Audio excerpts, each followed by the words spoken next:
یہ صورت بچہ جو قرآن کریم ان نے حفظ کیا ہے، آخری سبق سنا ہے۔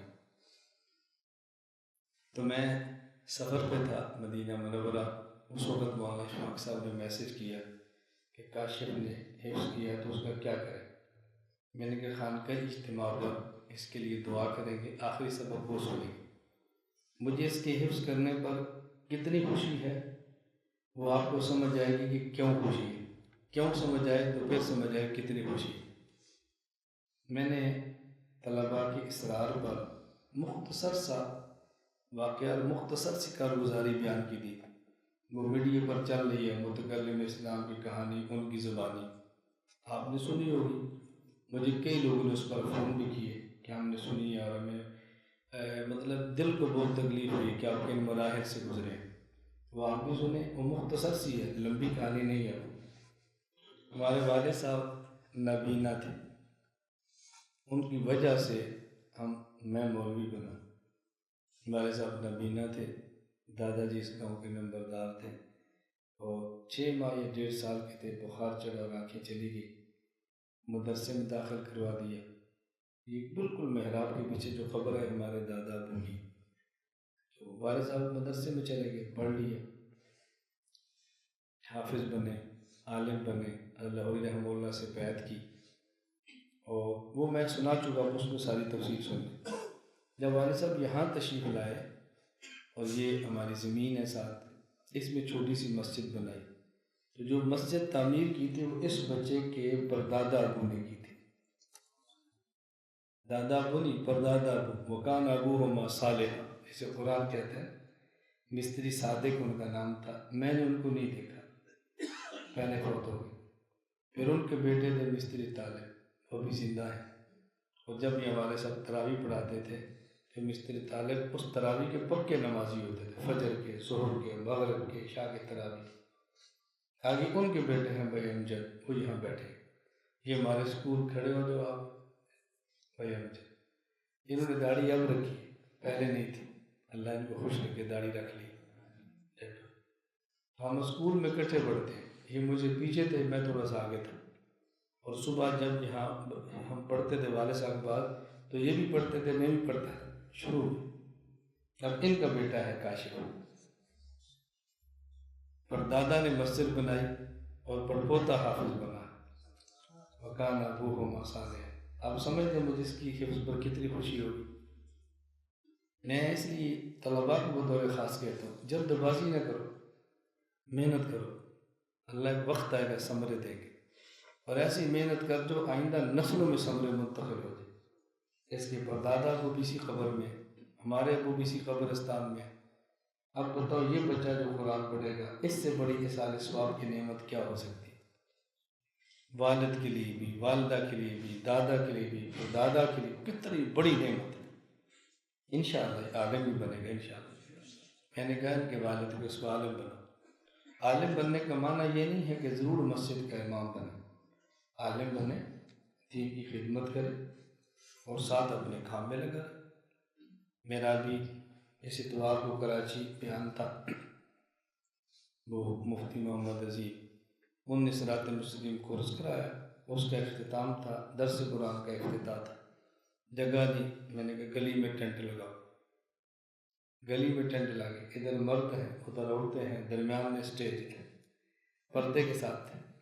اللہ کی شان، ٹینٹ لگانے والا غیر مقلد، عجیب اللہ کی مدد دیکھو۔ 18,000 روپے اس کے بنتے تھے، بیان سنا تو بعد میں 10,000 لیے۔ اس نے کہا میں 8,000 چھوڑتا ہوں۔ بیان شروع ہونے سے پہلے وہ خود کہتا تھا یہاں کون آئے گا مولانا کو سننے کے لیے؟ انہوں نے کہا نہیں، شروع ہونے دو تمہیں سمجھ آئے گا کون ہے۔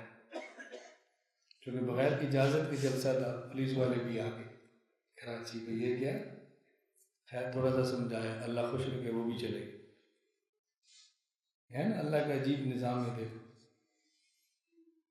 تو میں نے اس وقت، علماء بھی کچھ آئے تھے، میں نے کہا میرے مشورے سے شروع کیا، یہ کہتے میرے پاس مسجد نہیں، مدرسہ نہیں، میں کیا کروں؟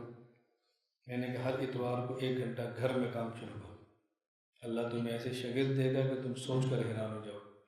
مل گئے، یعنی مدارس کے اور بھی علماء تھے. میں نے کہا ہم سے مشورہ کرتے ہیں کام کیسے کریں. آپ جس گھر میں رہتے ہیں وہاں صبح بچوں کو قرآن پڑھائیں اور پورے محلے میں آپ ایک پمفلٹ تقسیم کریں. بھائی صبح اتنے سے اتنے بجے تک اور شام اتنے سے اتنے بجے تک مفت میں قرآن کریم پڑھایا جائے گا. تو جو لوگ اپنے گھر میں قاری صاحب کو بلا کے 1500 دیتے ہیں وہ تمہارے پاس مفت قرآن کریم بچے کیوں نہیں دیں گے؟ صبح اور شام نورانی قاعدے سے شروع ہو جاؤ، قرآن پڑھاؤ. جب یہ بچے قرآن بھی پڑھ لیں تعلیم نماز حنفی پڑھاؤ، تعلیم الاسلام پڑھا دو، ایک آدھ اور کتاب پڑھا دو. یہ آپ کا 8-10 سال کا مدرسہ ہے. یہ بچہ آپ سے پڑھے گا، کالج جائے گا، کل کو افسر بنے گا. آپ کی تربیت کی وجہ سے دیانتدار بنے گا، راشی نہیں ہوگا، بد کردار نہیں ہوگا. آپ کیوں کہتے ہو ہمارے پاس جگہ ہے؟ یہ جو درمیان کا وقت ہے کسی اسکول میں ٹیچنگ کرو، پیسے کماؤ، ریڈی لگاؤ، پیسے کماؤ، دکان پہ ملازمت کرو، پیسے کماؤ. عام لوگ ملازمت کرتا ہے، تم کیوں نہیں کرتے؟ تمہیں کوئی شرم آتی ہے؟ 8 گھنٹے دکان پہ ڈیوٹی دو، پیسے وہاں سے لو اور صبح اور شام محلے کے بچوں کو مفت قرآن پڑھاؤ. اتوار کو چھٹی ہے، اپنے محلے میں اعلان کرو بہار اتوار کو مشورے کے ساتھ ایک پمفلٹ تقسیم کرو کون سے وقت مناسب ہے.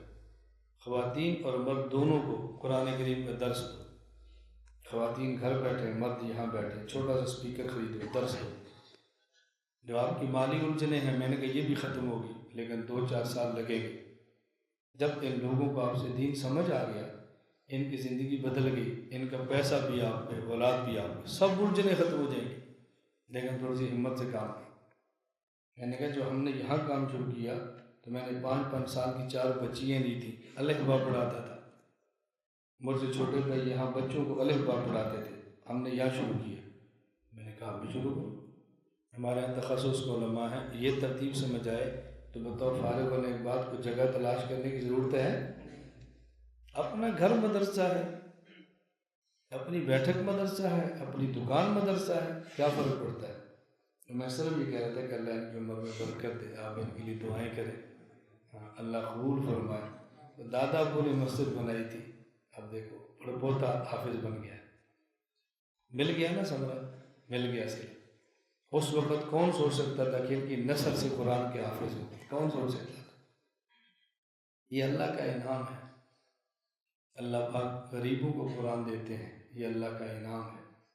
اگر صرف امیروں کو دیتے تو غریب قرآن کی طرف نہ آتے. اللہ نے قرآن کریم کی نعمت پہ غربت کا پردہ ڈال دیا ہے تاکہ قدر والے قرآن کو پڑھیں. نہ قدروں کو اللہ قرآن نہیں دیتا. اللہ ہم سب کو قدر کرنے کی توفیق عطا فرمائے. میں نے مغرب کے بعد بھی عرض کیا تھا خانقاہ اجتماع میں آؤ تو رات کی نیت کر کے آؤ، مغرب یہاں پڑھو، اشراق پڑھ کے جاؤ. اس لیے ہم قصداً تھوڑی سی لمبی بات کرتے ہیں، ذکر بھی ہے، بیان بھی ہے. مہینے بعد ہم اکٹھے ہوتے ہیں، کھل کے باتیں کریں. میں تو آج پھر مختصر بات کر رہا ہوں. اگر آپ لوگ وقت دیتے رہیں گے تو ہم تھوڑی سی لمبی بات کرتے رہیں گے. اور سال میں 12 جمعرات بنتی، 12 جمعرات اب دے لو. یقین کریں آپ کو اندازہ ہوگا کہ اس کا فائدہ کتنا ہے. بہت فائدہ ہوگا. ہمارے مشورے میں بس ہم شروع نہیں کر رہے. دعا فرمائیں اللہ تعالیٰ تھوڑی سی ترتیب بنا دے. ہماری خواہش ہے کہ خانقاہ اجتماع کے ساتھ آئندہ خواتین کی بھی ترتیب بنے. خواتین ادھر مدرسہ وہاں جائیں، مرد یہاں بیٹھیں. بعد میں بیان شروع ہو جائے، خواتین بھی سنیں اور یہ بھی سنیں. جو خواتین جانا چاہتی ہیں ان کے محرم لے کر چلے جائیں. جو رہنا چاہتی ہیں مدرسے میں بہت بڑی جگہ ہے، آپ یہاں ٹھہرو وہ وہاں ٹھہرے، اشراق بعد لے کر چلے جائیں. کیا فرق پڑتا ہے؟ دعا کریں اللہ ثواب عطا فرمائے. تو خواتین کو بھی دین سکھانا چاہیے، ان کا بھی حق ہے، ان کو بھی دین سکھانا چاہیے. چلو بھائی آخر سے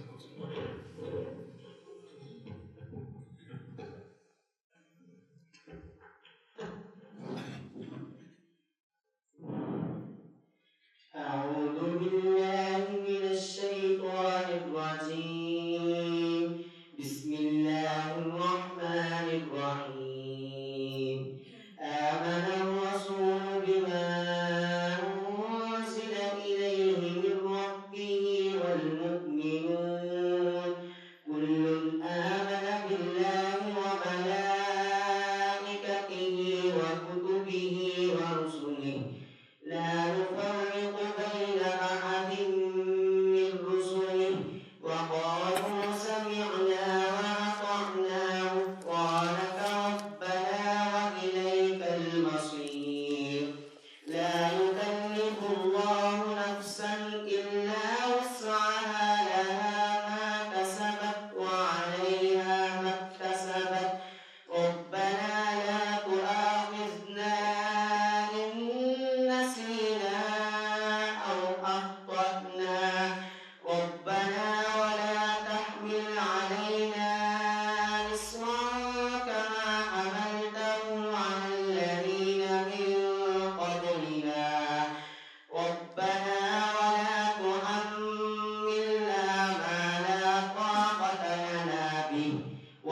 عنا واغفر لنا وارحمنا أنت مولانا فانصرنا على القوم الكافرين صدق الله العظيم.